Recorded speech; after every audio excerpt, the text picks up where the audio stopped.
masterclass de la formation de l'art d'organiser des mariages.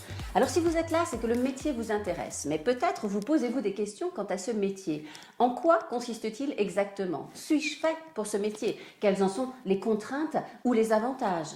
Je vais donc, pendant cette masterclass, vous aider à y voir plus clair. Vous expliquer en quoi consiste exactement ce métier, quel est le rôle d'un wedding planner et répondre à toutes les questions que vous vous posez. Je vais aussi vous livrer les points clés qui vous permettront de devenir un organisateur de mariage hors pair et vous saurez à la fin de cette masterclass si c'est un métier qui peut vous convenir ou pas. Alors pour commencer, nous allons nous intéresser à la définition du métier. Qu'est-ce qu'un organisateur de mariage? Qu'est-ce qu'un wedding planner? Eh bien en fait, ça n'est rien de plus qu'un chef de projet événementiel spécialisé dans le mariage. L'organisateur de mariage va orchestrer un mariage de sorte d'en faire le plus beau jour de la vie d'un couple. Il est clairement le chef d'orchestre du mariage et la réussite de l'événement est entièrement entre ses mains.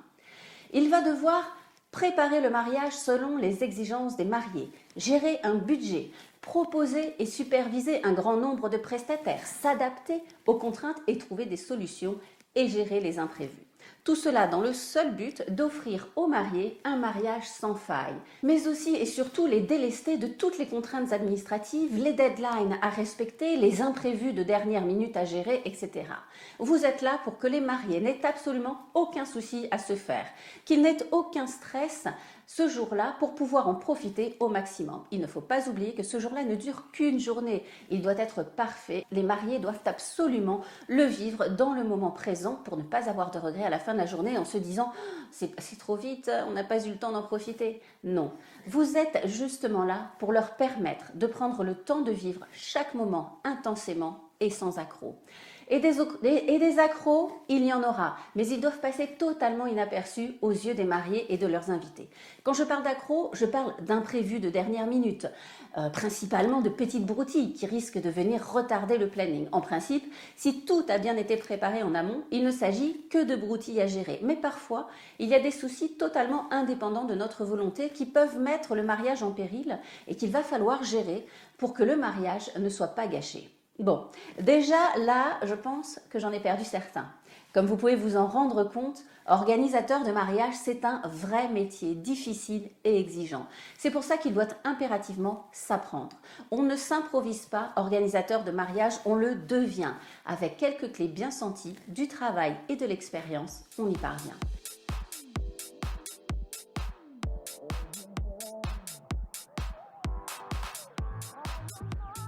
Mais pour l'instant, on va s'intéresser au rôle déterminant du wedding planner. D'abord, son rôle principal est de conseiller et soutenir les mariés. Vous allez les accompagner pendant 1 an. Ils auront des moments de doute, de stress. Ils attendent de vous d'être leur confident pour cet événement, mais aussi le professionnel qui va savoir les orienter. Ensuite, vous êtes là pour cerner les attentes, les rêves, les envies et la personnalité des mariés, pour pouvoir, et ça c'est le 3e point, définir un projet de mariage à leur image. Certains savent exactement ce qu'ils veulent, alors que d'autres n'en ont qu'une vague idée. Il faudra vous adapter à tous les profils et savoir dessiner les contours de ce mariage avec eux, en fonction de ce que vous aurez perçu d'eux. Vous allez ensuite devoir trouver des prestataires qui vont pouvoir répondre aux exigences de ce mariage, mais aussi négocier des tarifs avec chaque prestataire. Vous allez gérer le budget des mariés, ce qui n'est pas une mince affaire puisqu'il faudra définir ce budget et s'y tenir. Les mariés comptent sur vous pour ne pas les laisser s'emballer, bien qu'au final, ce soit eux qui fassent le choix définitif de mettre ce bar à champagne qui n'était au démarrage pas prévu, mais dont ils ont terriblement envie.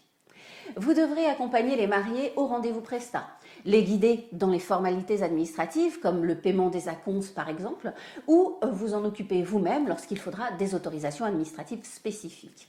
Vous aurez des plannings à créer qui vous permettront de coordonner vos équipes et vos prestataires.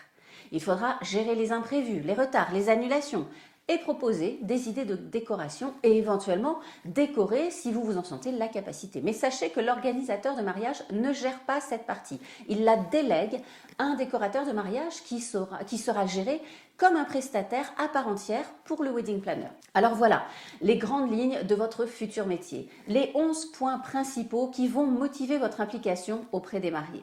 Je vous le disais tout à l'heure, le métier est difficile, exigeant et vos clients seront intransigeants, voire changeants. Toute la difficulté du métier tient dans ces quelques mots. Ne laissez jamais personne vous dire que ce n'est pas un métier. Ceux qui tiendront de tels propos sont des gens qui n'ont justement aucune idée du métier que vous exercez et de l'exigence que cela implique.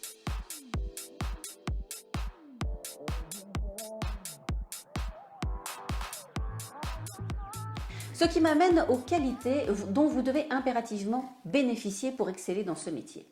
D'abord, il vous faut être empathique. C'est ce qui vous permettra de cerner vos clients, de comprendre ce qu'ils recherchent comme mariage, ce qui va leur plaire et comment vous pourrez les satisfaire au mieux. Certains sauront parfaitement exprimer ce qu'ils attendent. Pour les autres, il faudra les comprendre.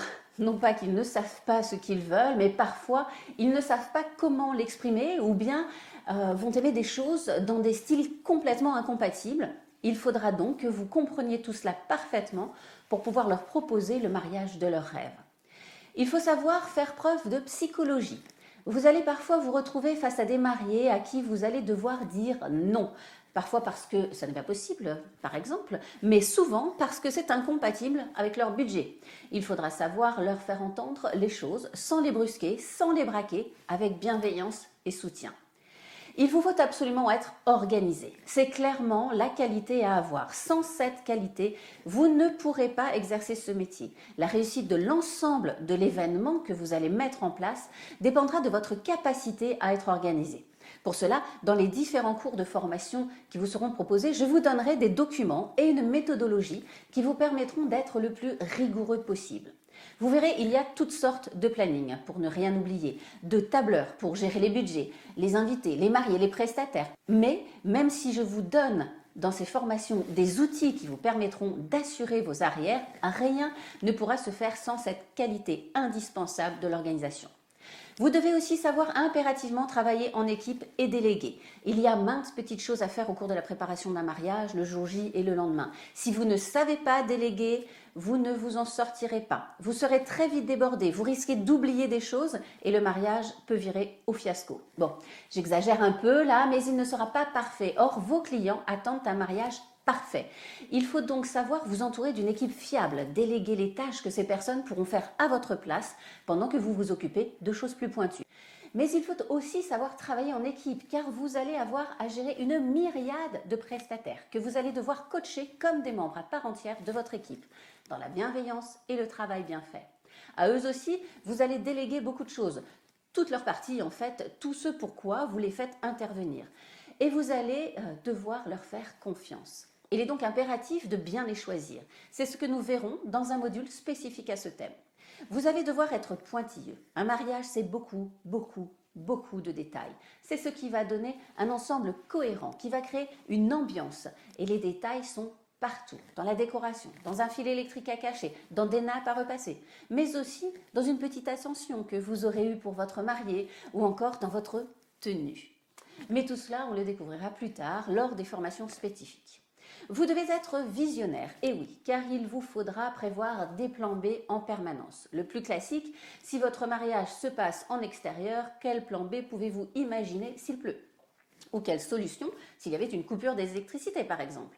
Vous devez impérativement avoir les épaules solides. Tout le mariage repose sur vous. Il va falloir savoir gérer tout ce petit monde et accepter que si quelque chose ne tourne pas rond, c'est forcément de la faute du wedding planner, puisque vous auriez dû y penser. Votre capacité d'adaptation doit être hors norme. Je vous le disais, vous devez systématiquement prévoir des plans B, mais vous devez aussi pallier tous les problèmes et trouver immédiatement des solutions qui vont parfois vous obliger à revoir vos priorités, ou votre agencement, ou votre planning. Vous devez aussi avoir une bonne gestion du stress. Ne jamais paniquer devant les mariés, même si plus rien ne fonctionne. Je vous donne cet exemple-là parce que ça m'est arrivé. Au moment de passer sous la tente, plus d'électricité, donc plus de musique, plus de cuisine, plus de lumière. Il faut régler tout cela le plus calmement du monde pour que les mariés ne s'en aperçoivent pas et continuent de faire la fête sereinement. De même que cela vaut pour tous les prestataires, vous allez gérer une équipe qui sera sereine si vous l'êtes vous-même. Il faut être dynamique. Il y a tant de choses à faire qu'il ne faut pas rester les deux pieds dans le même sabot. Votre dynamisme est communicatif. Il va donc mettre en confiance les mariés, mais aussi les prestataires qui, les uns comme les autres, pourront constater que vous prenez leur projet à bras-le-corps avec enthousiasme et débordement d'idées. Vous devez vous montrer disponible. Les mariés ont besoin de se sentir rassurés. Votre disponibilité les rassurera. Mais attention, je vous mets en garde. Votre disponibilité ne doit pas empiéter sur votre temps personnel. Il faut aussi parfois savoir recadrer quelques clients qui oublient facilement que vous avez aussi une vie privée. C'est superficiel, mais pas superflu. Vous devez impérativement bien présenter votre tenue, votre manière de vous exprimer. Vos manières sont autant de points qui mettront en confiance vos mariés comme vos prestataires. Et enfin, je terminerai par une qualité essentielle également. Vous devez avoir un bon relationnel. Il vous servira à faire passer vos idées, à vous imposer sans autorité, à créer du lien avec les mariés, les prestataires et à gérer tout ce petit monde dans la bienveillance, une qualité essentielle à mon sens aujourd'hui. Comme vous le voyez, il faut avoir un certain nombre de cordes à son arc pour maîtriser ce métier et l'exercer au mieux. Alors je vous rassure tout de suite, certaines qualités se découvrent avec l'expérience. Vous vous dites peut-être, je n'ai pas toutes ces qualités. Si vous avez les principales, les autres viendront naturellement. Ou peut-être même que vous les avez déjà sans vous en être jamais rendu compte jusqu'à présent. Les qualités que j'énumère ici sont nécessaires à mon sens, mais pas forcément toutes indispensables. Votre personnalité viendra forcément combler quelques lacunes immédiates et votre expérience vous apprendra à vous doter des qualités manquantes qui feront de vous l'organisateur de mariage que tout le monde s'arrachera. Et comme nous sommes dans une présentation qui se veut la plus exhaustive possible du métier, j'aimerais également aborder les contraintes et les avantages d'exercer un tel métier.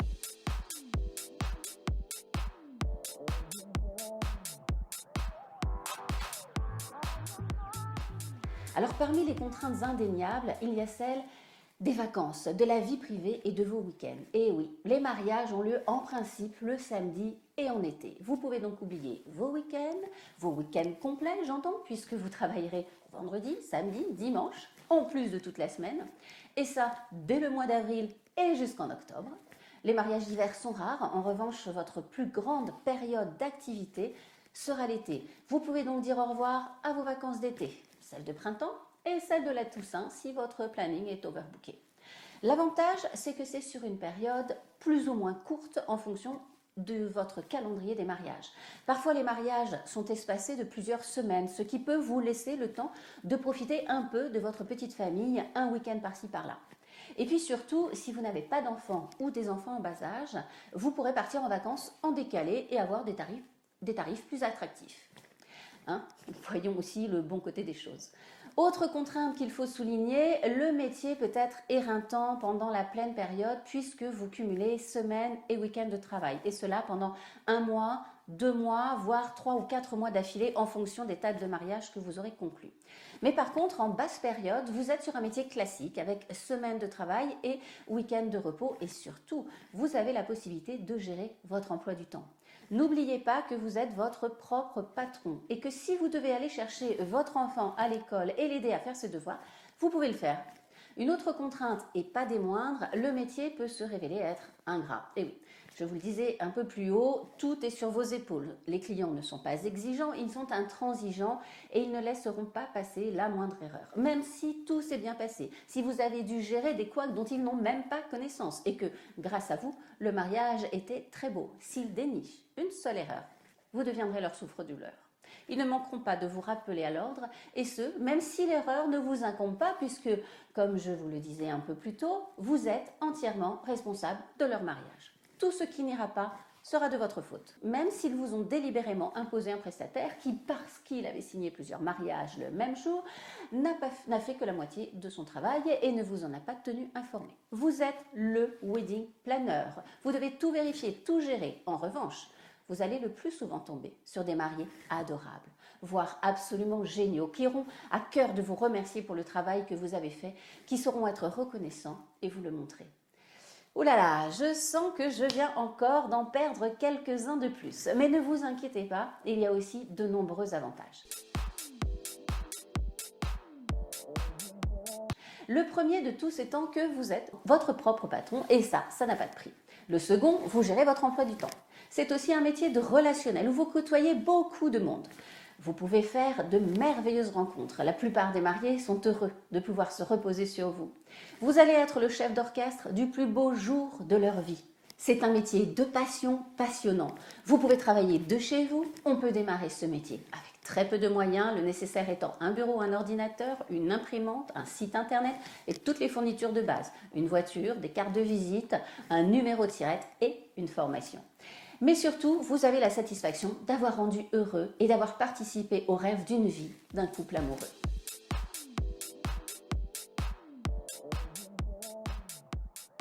Enfin, pour terminer, j'aimerais que nous nous arrêtions sur quelques idées reçues. La première de toutes étant que c'est un métier glamour. Enlevez-vous tout de suite ça de la tête. Le métier n'est pas glamour. C'est un métier à haute responsabilité qui ne souffre pas la moindre erreur. N'imaginez pas que vous allez parader sur chacun des mariages que vous allez faire et profiter de la fête. Vous êtes là pour travailler et vous assurer que tout se passe bien, gérer les imprévus et avoir l'œil partout. 1. Ce n'est pas de tout repos. 2. Vous allez terminer au beau milieu de la nuit, totalement éreinté, les pieds endoloris et le dos en compote. Pas glamour, hein? C'est ce que je vous disais. C'est un métier créatif. Pas du tout. Votre créativité ne s'exprimera pas dans ce métier. Vous êtes là pour orchestrer. Tout au plus, vous pourrez donner des conseils aux mariés, les orienter, leur proposer des idées. Ensuite, vous déléguez au décorateur de mariage. Si vous décidez de vous en occuper vous-même, cette partie sera abordée tout spécialement dans un module. Par contre, sachez que ce sont les mariés qui décident. Bien souvent, la mariée imagine son mariage depuis qu'elle est une toute petite fille. Elle sait exactement ce qu'elle veut et vous êtes là pour réaliser le mariage de ses rêves. Alors autant vous dire que votre créativité est mise au repos. Vous ne ferez qu'appliquer et mettre en œuvre la décoration de mariage qu'elle aura imaginée. Pas besoin de sortir de Saint-Cyr pour organiser un mariage. Alors, Saint-Cyr peut-être pas, non. Par contre, il vaut clairement mieux être formé pour s'installer. Je dirais même que c'est une obligation si vous ne voulez pas mettre la clé sous la porte au bout de quelques mois. Je l'ai dit et je le répète, c'est un métier à part entière, avec ses exigences, ses codes. Et c'est aujourd'hui un métier qui se professionnalise à l'image de ce qui se passe aux États-Unis. Et c'est tant mieux, car c'est important pour vous, pour vos clients et les prestataires avec lesquels vous allez travailler. Ce n'est pas parce que vous avez organisé le mariage de votre sœur ou de votre cousine que vous êtes prêt pour vous installer à votre propre compte. Sachez que vous n'avez sans doute pas fait la moitié de ce qu'un wedding planner prend en charge lors d'un mariage.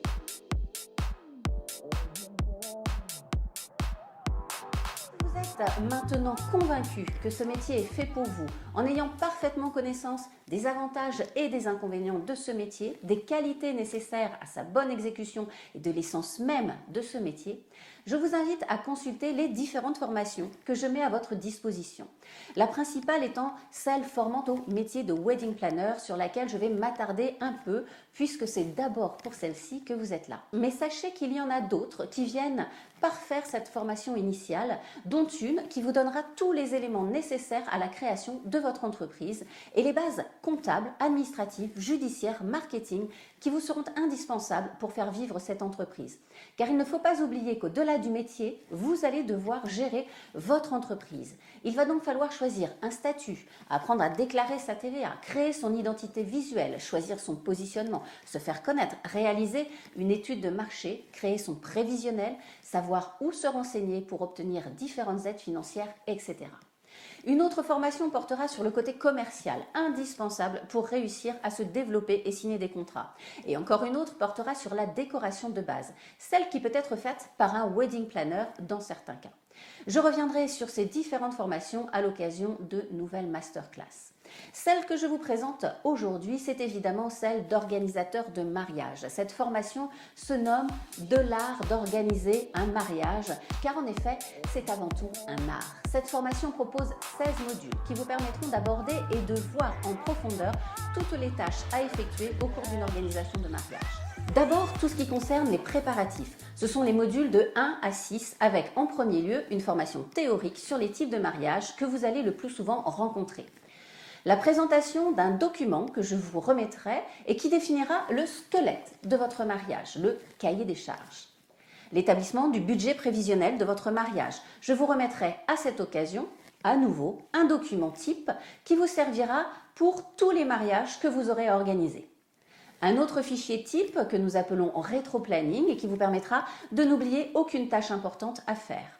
Il y aura ensuite toute une partie consacrée aux prestataires, une autre consacrée aux invités, puis il y aura un module spécifique pour le lieu de réception. Les modules 8 et 9 seront consacrés aux différents prestataires que vous pourrez rencontrer et que vous devez avoir dans votre portefeuille. Les modules 10 à 12 s'intéressent à la cérémonie, les différents types de cérémonies, leur structure, ce que vous devez savoir, ce que vous aurez à faire, la mise en place, les choses à respecter, à ne pas oublier, le coaching des témoins et autres intervenants. Le module 13 est spécifique à la déco et au wedding designer. Le 14e module est consacré aux dernières minutes avec les contretemps à gérer, la préparation du jour J et l'arrivée sur place, entre autres. Le 15e module concerne le jour J. Le dernier module, enfin, consacre la fin de votre prestation et s'intitule « L'après-mariage » avec la finalisation des tâches en cours ou à mettre en place auprès des mariés, des prestataires, des photographes et vidéastes notamment. Tout au long de cette formation que vous pouvez faire à votre rythme, vous recevrez des exercices qui vous permettront de vous familiariser avec les différents documents que je vais vous proposer pour gérer au mieux les mariages dont vous serez le chef d'orchestre. Un test final vous permettra d'accéder à la reconnaissance de vos capacités au métier d'organisateur de mariage. Un diplôme vous sera alors remis à la condition que vous ayez effectué des stages qui viendront parfaire votre formation. Cette formation étant la vôtre, vous pouvez l'utiliser comme il vous plaira, à savoir faire l'ensemble de la formation, participer à tous les modules, faire tous les exercices proposés ainsi que le test final et les stages, ou uniquement prendre connaissance des modules de la formation sans vous imposer exercice, stage, test final. Dans ce cas-là, une simple attestation de suivi des cours vous sera remise. La formation présentée ici inclut théorie, pratique et technique sous la forme de 16 modules. Des documents spécifiques vous sont remis. Ce sont des documents de base qui vous permettront d'être organisés et pragmatiques tout au long de l'élaboration de votre événement. Ils vous assureront une réussite sans faille si vous appliquez les consignes qui s'y rattachent et si vous les maîtrisez parfaitement. C'est pour cette raison que des exercices vous seront proposés afin de vous familiariser avec ces documents.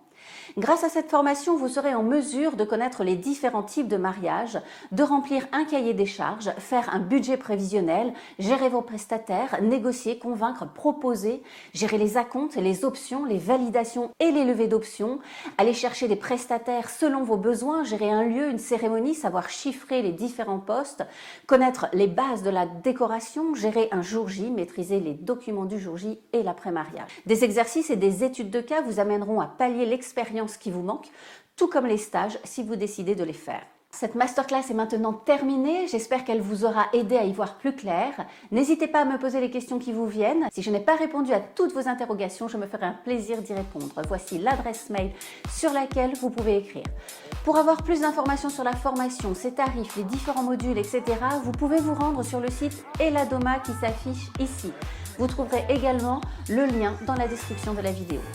J'espère vous avoir convaincu de la chance de pouvoir exercer un tel métier et vous avoir rassuré, puisqu'il ne suffit finalement que, comme pour tout autre métier, que d'être formé de manière professionnelle pour réussir. Je vous dis à bientôt et au plaisir de vous voir sur ma plateforme de formation.